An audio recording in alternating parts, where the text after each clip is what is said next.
Sabe, eu sempre penso que finanças corporativas são quase como a linguagem universal dos negócios. É uma ótima analogia. E o interessante dessa linguagem é que os números, eles não mentem, né? Eles contam a história toda de uma organização. Seus sucessos, seus desafios e, o mais importante, seu potencial. Exato. É uma narrativa escrita em dados. E a nossa missão aqui hoje é justamente essa, decodificar essa linguagem. Tentar entender como os relatórios financeiros transformam a estratégia em resultados que a gente pode medir, sabe? Perfeito. E olha, dominar essa linguagem não é uma habilidade só para o pessoal do financeiro, não. É uma competência, assim, crítica para qualquer líder que queira tomar decisões com base em fatos, e não só na intuição. É a diferença entre ter um painel completo na sua frente ou pilotar às cegas. Exatamente. É a diferença entre pilotar um avião com um painel de instrumentos completo ou voar torcendo pelo melhor. Gosto disso. Então, para começar a usar esse painel, vamos focar em 3 instrumentos principais que mostram a saúde da empresa. Depois a gente mergulha a fundo em um deles, aquele que mostra a rentabilidade, o verdadeiro filme do negócio. E fechamos com a prática. Isso. E por fim, vamos ver como usar tudo isso no dia a dia, no calor da batalha, para tomar decisões e resolver problemas reais. Ótimo plano. E esses 3 instrumentos, eles respondem a perguntas bem diretas. O primeiro é a DRE, a demonstração do resultado do exercício. Ela responde, basicamente, a empresa ganhou ou perdeu dinheiro nesse período. Como você disse, o filme da rentabilidade. O filme. O segundo é o fluxo de caixa, que responde quanto de grana realmente entrou e saiu do caixa. Esse é o termômetro da sobrevivência. Mostra se a empresa tem fôlego para pagar as contas. Então uma empresa pode ser lucrativa na DRE, no papel, mas quebrar por falta de dinheiro no caixa. Perfeitamente. Acontece muito. E o terceiro é o balanço patrimonial. Ele responde: qual é a fotografia do patrimônio da empresa hoje? Mostra tudo que ela tem, os ativos, e tudo que ela deve, os passivos. Certo. E claro, além desses check-ups completos, temos os que eu chamo de sinais vitais, os KPIs. Os famosos Key Performance Indicators. São tipo os atalhos para não se perder em tanto número. Exatamente isso. Pensa no painel do seu carro. Você não precisa de um relatório completo do motor o tempo todo, mas precisa saber a velocidade, a temperatura, o combustível. Os pontos vitais. Isso. Os KPIs são isso.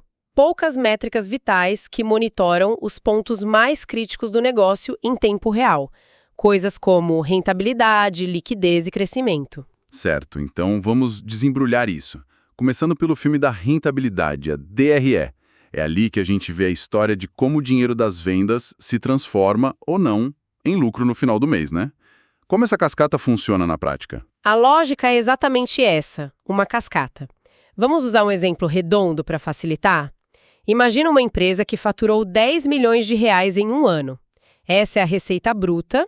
Ok, o topo da cascata. Isso. O primeiro degrau é tirar os impostos sobre a venda, que variam muito, mas digamos que sejam 1,5 milhão. O que sobra, 8,5 milhões, é a receita líquida. É com esse valor que o jogo realmente começa. Certo, 8,5 milhões na mão.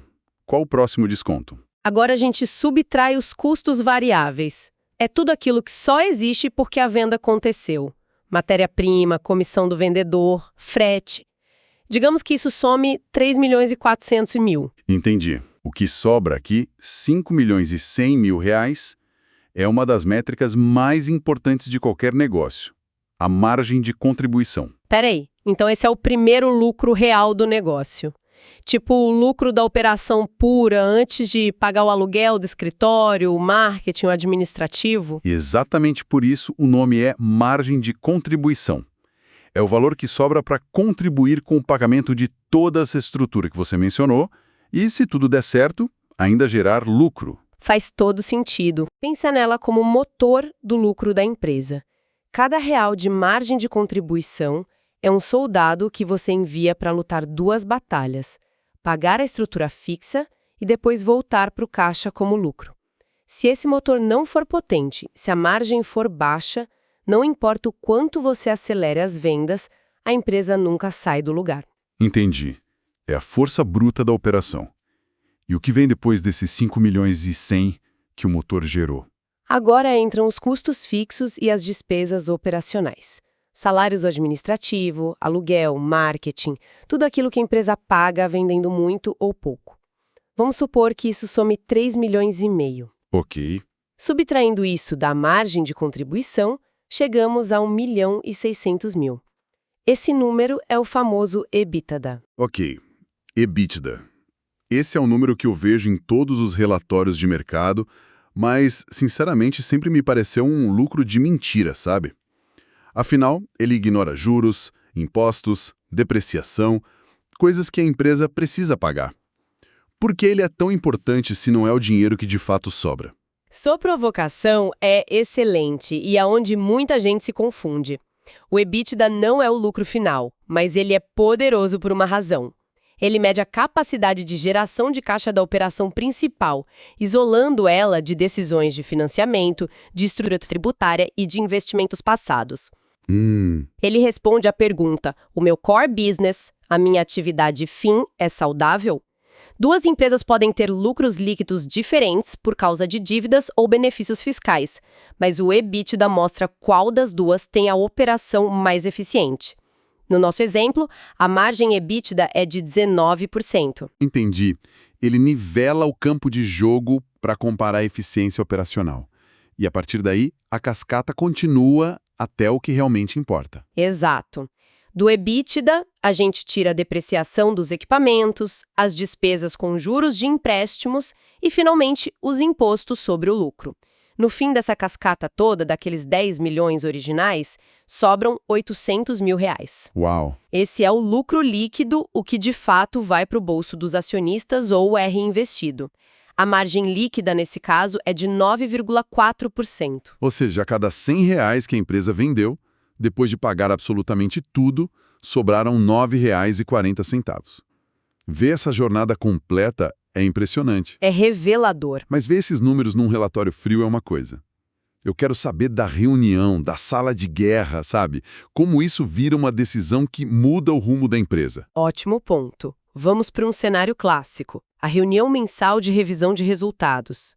A equipe de liderança se junta, o CFO projeta DRE e os dados são comparados com o mês anterior. A receita cresceu 12%, de 2,5 milhões para 2,8 milhões.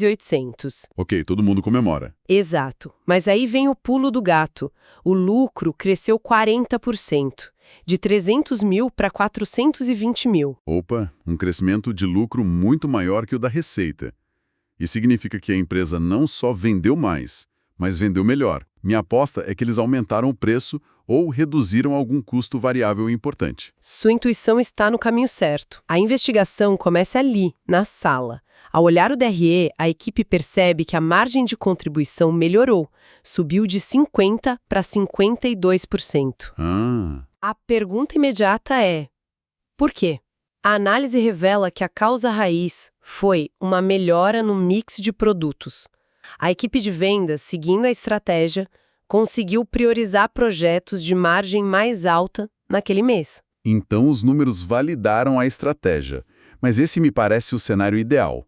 Imagino que em muitas reuniões a equipe de vendas poderia dizer: claro que a margem caiu, a gente teve que dar desconto para bater a meta de receita.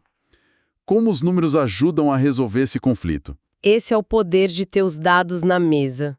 Sem eles, a discussão vira uma disputa de opiniões, né? Totalmente. Com eles, a conversa muda. O líder pode dizer: olha, entendo a necessidade de bater a meta de receita, mas o DRE mostra que, fazendo isso com descontos, nosso lucro final diminuiu. Estamos correndo mais para ficar no mesmo lugar. Como a gente pode atingir a receita vendendo mix de produtos que aumenta a margem? Muda o nível da conversa. Totalmente. Os números forçam uma discussão estratégica, não uma de justificativas. A decisão tomada naquela reunião foi óbvia, mas fundamental: manter e reforçar a estratégia de focar em margem. Certo. Então, nesse caso, os números validaram uma estratégia de sucesso. Mas e no cenário oposto? E se, em vez de comemorar, a equipe olhasse para o painel e visse uma luz vermelha piscando?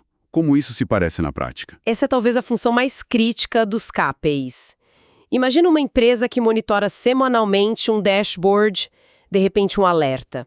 O PMR, ou prazo médio de recebimento, saltou de 38 para 52 dias nos últimos 3 meses. Traduzindo, a empresa agora está demorando em média quase 2 meses para receber por um serviço que já prestou. Lembro de um amigo dono de uma pequena empresa que quase quebrou por causa disso. Projetos incríveis, clientes enormes, mas que pagavam em 90, 120 dias. É o drama real por trás do indicador. Ele era lucrativo no papel, mas vivia no limite do cheque especial. Esse número, o PMR, era literalmente a diferença entre o sucesso e o fracasso para ele. Sua história é perfeita. Porque esses 14 dias a mais de espera não são só um inconveniente, tem um impacto financeiro brutal. Para uma empresa que fatura 100 milhões por ano, cada dia de espera representa mais de R$ 270 mil. É muito dinheiro. Esses 14 dias a mais prenderam quase 3.800.000 em capital de giro. É dinheiro que a empresa gerou, mas que está na rua, não no caixa. Não paga salário, não compra matéria-prima, não paga dívida. É o famoso vender bem, mas receber mal. E como a equipe usa essa informação para agir? Com o alerta do KPI, uma investigação começa imediatamente.